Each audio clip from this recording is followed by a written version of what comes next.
이사야서 7장부터 12장에 읽어가는 내용들 속에서는 당시에 이 말씀이 주어지는 때가 언제냐면 유다의 왕조 가운데서 대단히 정치적인 혼란을 겪었던 시기에 하나님이 선지자 이사야를 통해서 당시 유다 백성들에게 하나님의 뜻이 무엇인가를 전해주는 메시지를 담고 있습니다. 특별히 오늘 우리가 읽은 이 7장의 내용에서는 아하스 왕이 다스리고 있던 때에 유다 나라가 큰 어려움에 처해 있을 때 하나님께서 선지자 이사야를 통하여서 아하스 왕에게 하나님만 바라보고 하나님만 의지하라 하고 하는 그런 메시지를 분명히 전달하지만 이 아하스 왕이 여호와를 의지하지 않는 그런 모습을 보이고 있습니다. 그래서 그런 역사적 상황 속에서 하나님이 징조를 하나를 하나님이 주시는데 그 징조가 소위 임마누엘 아이라고 하는 징조입니다.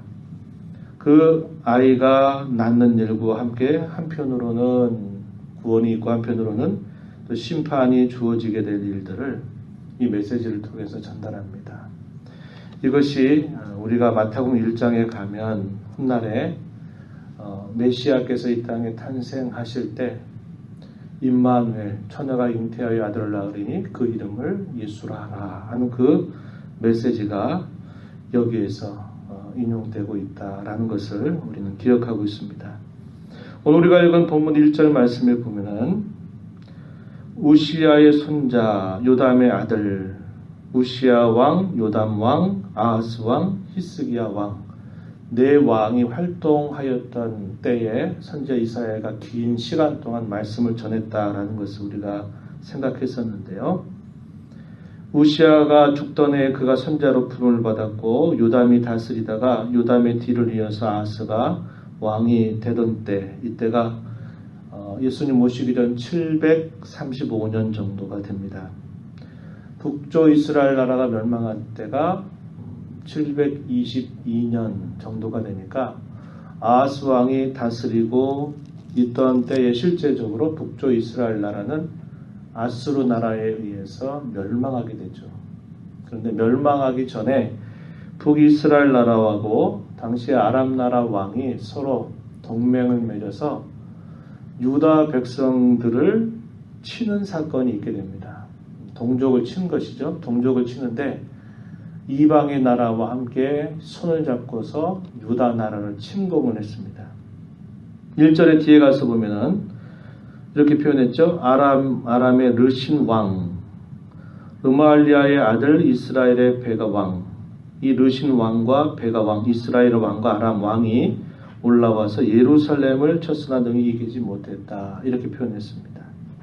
그때에 아람 나라하고 이스라엘, 에브라임 같은 명칭이죠. 아람 나라와 이스라엘 나라가 동맹하였다고 하는 소식이 유다 왕가에 알려지게 되면서 어떤 반응이 일어나냐면 2절 보면 왕의 마음과 그의 백성의 마음이 숲이 바람에 흔들림 같이 흔들렸더라.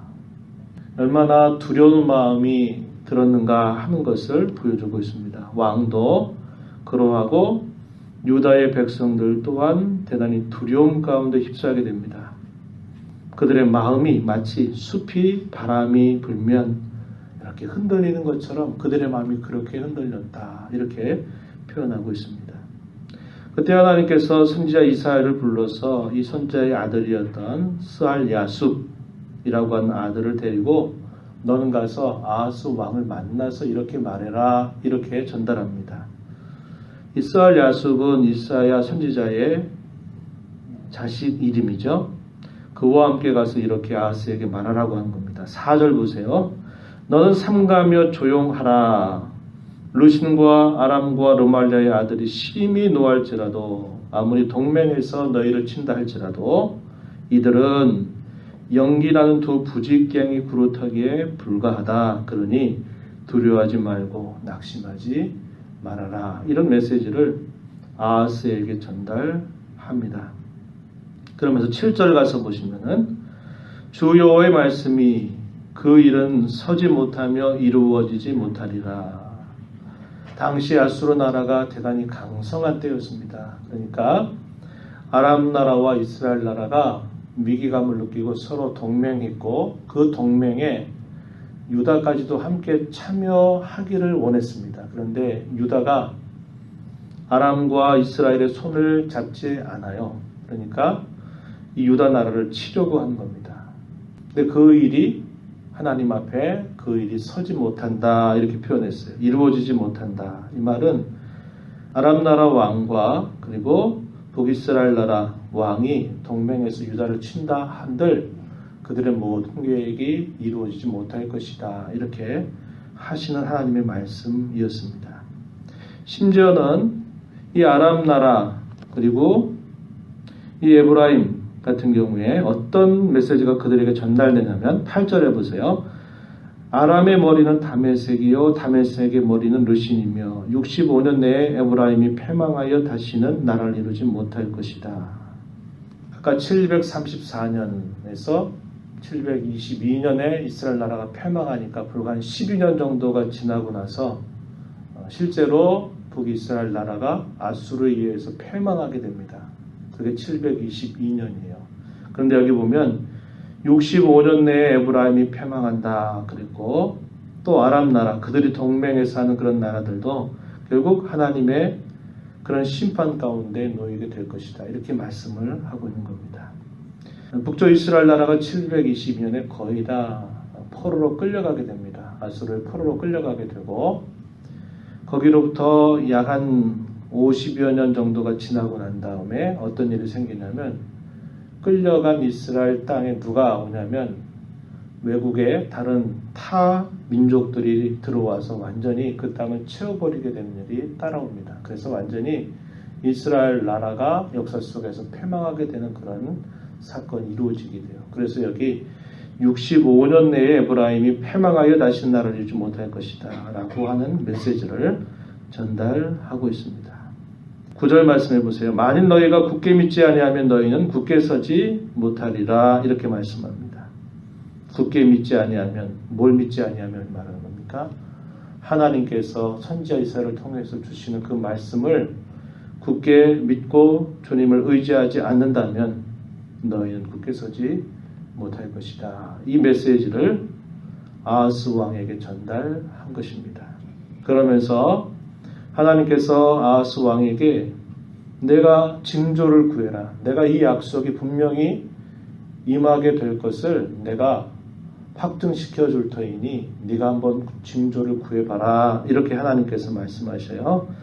11절입니다. 깊은 데에서든지 혹은 높은 데에서든지 징조를 구하면 내가 그 징조를 통해서 내가 너에게 말한 이 모든 것이 반드시 이루어질 것을 내가 확증시켜 주겠다. 이런 말씀을 전달하십니다. 그러자 아하스가 어떻게 합니까? 12절 나는 구하지 아니하겠습니다. 나는 여호와를 시험하지 않겠습니다. 겉으로는 나는 그런 징조를 필요로 하지 않습니다. 시험하지 않겠다라고 하는 표현을 쓰지만 그의 마음은 무엇입니까? 하나님의 말씀을 의지하지 않는 겁니다. 대신 누구를 의지하냐면 아수르 나라를 의지하는 겁니다. 왜냐? 아람 나라와 이스라엘 나라가 동맹해가지고 유다를 위협하니까 눈에 보이지 않는 하나님의 말씀보다 눈에 분명하게 보이는 아수르 나라와 손잡으면 이 아람 나라와 북이스라엘 나라가 어떻게 하지 못하겠다 하는 마음을 갖고 하나님 말씀을 의지하고 선지자의 말을 의지하는 게 아니라 당시에 눈에 보이는 강대한 나라를 의지했기 때문에 그러합니다. 그러자 하나님께서 일방적으로 어떻게 말씀하면 내가 징조를 너희에게 베풀 것이다. 14절에 그러므로 주께서 친히 징조를 너희에게 주실 것이다. 이렇게 말씀하면서 처녀가 잉태해서 아들을 낳을 것이고 그의 이름을 임마누엘이라 하리라. 임마누엘 아이라 하게 될 것이다. 15절 그가 악을 버리고 선을 택할 줄 알 때가 되면 엉긴 젖과 꿀을 먹을 것이다. 아주 짧은 기간 동안 하나님께서 이해하실 이 말씀의 내용이 임할 것을 징조를 친히 베풀어 주신 겁니다.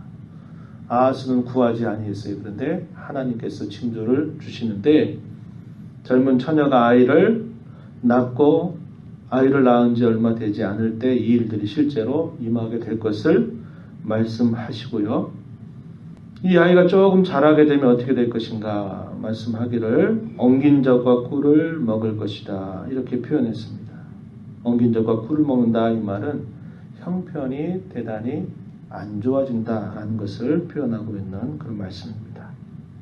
17절에 보면 여호와께서 에브라임이 유다를 떠날 때부터 당하여 보지 못한 날을 너와 내 백성과 내 아버지 집에 임하게 하시리니 곧 아스루 왕이 오는 날이다. 유다 나라가 아수르 나라를 손잡고 그를 의지하고 바라보는데 일시적으로는 도움이 됐습니다. 왜냐? 아람 나라와 북이스라엘 나라의 침공으로부터 막아졌단 말이죠. 그래서 일시적으로는 아수르에 의해서 도움을 받아서 그들이 구원을 받았습니다. 위기로부터 구원을 받지만 그러나 그 일과 함께 머지않아서 자신들이 그토록 바라보았던 아수르 나라가 자신들 유다 백성들을 침공해서 유다 나라를 괴롭게 할 것을 이야기하는 겁니다. 네가 그토록 바라보고 의지하는 그 대상이 너희를 심히도 괴롭히게 될 날이 찾아올 것이다. 이렇게 메시지를 전달하고 있습니다. 그래서 우리가 읽지 않은 18절 이하로부터 보면 그날에는 표현됐죠. 그날에는 애굽 하수에서 먼 곳에 파리와 아수르 땅의 벌을 불러들일 것이다. 어디로? 유다로. 20절 그날에는 21절 그날에는 23절에 그날에는 그래서 이 유다 나라가 어떻게 된다고 말하느냐. 여태까지 당해보지 않은 큰 고통을 너희가 의지했던 아수르로부터 당하게 될 것이다 라고 하는 메시지를 전달해주고 있습니다. 그래서 이 임마누엘이라고 하는 아이가 한편으로는 심판, 하나님 우리와 함께 하시다라고 하는 뜻을 가지고 있죠. 그러면서 궁극적으로는 하나님의 구원의 역사가 임하게 될 것을 멀리 내다보면서 하나님이 선지자를 통하여 말씀하신 겁니다. 멀리 내다봤던 그 말씀이 마침내 700여 년이 지나고 난 다음 하나님께서 때가 찼을 때 그의 사랑하시는 독생자를 이 땅에 보내주심으로 한편은 심판, 또 한편으로는 구원의 역사를 이루신 것을 우리는 마태복음 1장을 통해서 확인하게 되는 것입니다. 저와 여러분 오늘 이 말씀을 살펴보면서 하나님을 의지한다고 하는 것, 그것이야말로 가장 안전하고도 진짜 구원이 되는데 우리가 눈에 보이는 것들을 바라보고 의지하면 임시적으로는 그게 도움이 되고 잠정적으로, 그러니까 잠깐 동안에는 우리 마치 우리를 구원해주는 손길처럼 여겨지지만 그러나 그것은 가짜 구원에 불과하다고 하는 것입니다. 눈에 보이는 환경, 눈에 보이는 힘, 눈에 보이는 세력을 의지하지 않고 우리는 눈에 보이지 않지만 이 모든 것들을 주장하시는 하나님을 언제나 믿음으로 바라보면서 살아가야 될 것을 우리에게 아주 분명하게 가르쳐주고 있습니다. 굳게 믿지 아니하면 굳게 서지 못한다. 이런 말씀을 하나님 선지자를 통해서 아스에게 들려주셨죠. 우리가 그 말씀을 기억하면서 우리는 매일매일 하나님을 의지하는 것에 관한 도전을 매일 우리 살아가는 삶 속에서 우리는 도전받고 있습니다. 이런 일을 만나면서 눈에 보이는 것을 의지할 것인가, 눈에 보이지 않는 하나님을 바라보고 의지할 것인가, 결단은 우리에게 늘 촉구합니다. 오늘 이 하루를 받아서 주 앞에 살아가는 저와 여러분이 눈에 보이는 것, 우리 손에 잡히는 것 바라보고 의지하지 말고 우리 전능하신 하나님, 우리의 살아계신 하나님을 의지하며 믿음 가운데 행하게 되는 복된 하루가 되기를 축복합니다. 하나님 아버지 감사합니다. 이 새벽 시간에도 호흡과 생명을 허락하셔서 주께로부터 이 하루를 받게 하시고 첫 시간 주님 앞에 나와서 함께 새벽을 깨우며 찬송과 또 말씀과 기도로 이 하루를 시작하게 하심을 감사합니다. 말씀을 통해 오늘도 우리에게 보여주시는 신앙의 걸음을 따라서 눈에 보이고 손에 잡히고 저희들의 귀에 들리는 대로 반응하며 바라보며 의지하며 살지 않게 하시고 삶의 순간순간들마다 주님을 바라보게 하시고 의지하며 살아가는 저희들의 삶이 되게 하여 주옵소서. 굳게 믿지 아니하면 굳게 서지 못하리라고 하신 주의 말씀을 굳게 붙잡고 오늘도 하나님이 주신 말씀 의지하며 행하는 저희들의 삶이 되게 하여 주시옵소서. 은혜의 보호자 앞에 나와 간구하는 심령들을 용납하시고 이 시간도 기도 가운데 하나님을 배우는 기쁨을 저희에게 허락하여 주옵소서. 귀하신 예수님 이름으로 기도하옵나이다. 아멘.